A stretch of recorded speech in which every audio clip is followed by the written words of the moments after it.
Henry from Stringed, Arizona, and today I'm going to show you a fantastic amplifier fix. So say you're standing there playing a brand new Stratocaster that you just built, kind of like I am with these P90s, through your 1964 Princeton reverb, and you decide, hey, you want to crank the reverb a little bit to make that sound a little washier. You go to do it excitedly, and what do you hear?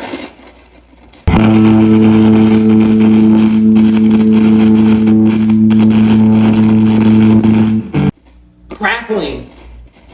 In fact, almost all these pots crackle when you turn them, especially this one. And so you think the amplifier is broken, you might want to take it to a tech and spend some money to fix it, but today I'm going to show you a super easy fix that you can do yourself that will cost you almost nothing. The first thing you want to do is take this back panel off. It's a piece of cake, just take the screws off, and it pops right out. These are long bolts that go all the way through the cabinet and the chassis. We're going to have to take those out. So since we're removing the chassis to clean out the pots, we're just going to go ahead and take the speaker out too. All you have to do is take these little nuts off.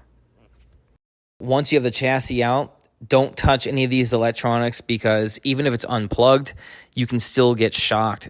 They can still maintain a charge. You can get hurt or even killed, so don't touch that stuff at all.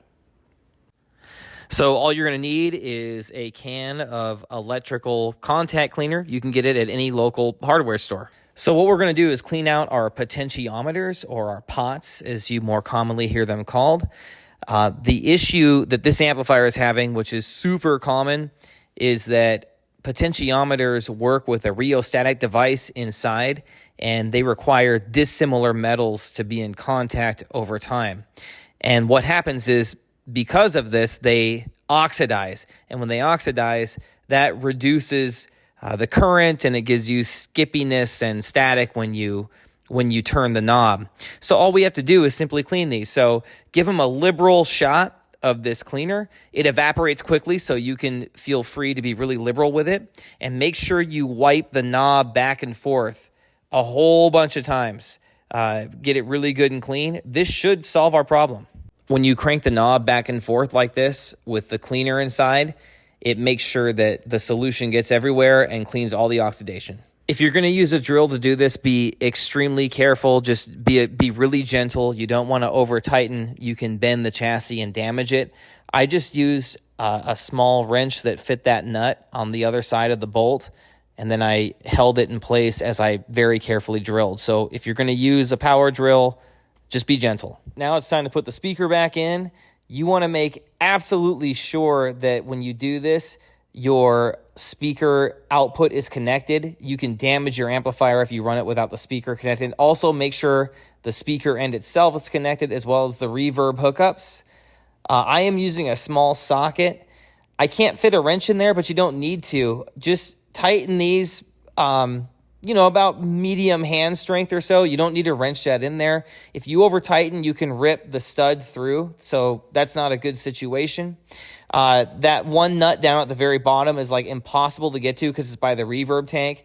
You can kind of shinny a small wrench in there to get that bad boy. And again, it just needs a little bit of a turn.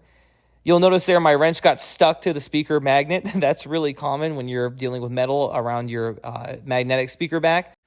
All right, so now the moment of truth. Either it's going to work or it's not. Woo, it's loud.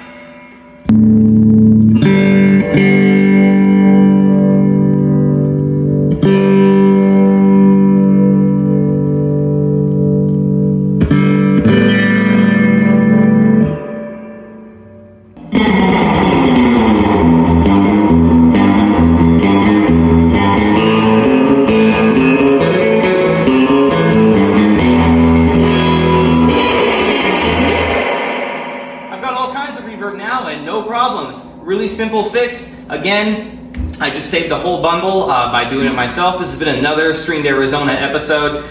Don't give up your old tube amps just because they have a little crackle. It can be easily fixed with whatever the hell this stuff is. Get a bottle of that. It's really good.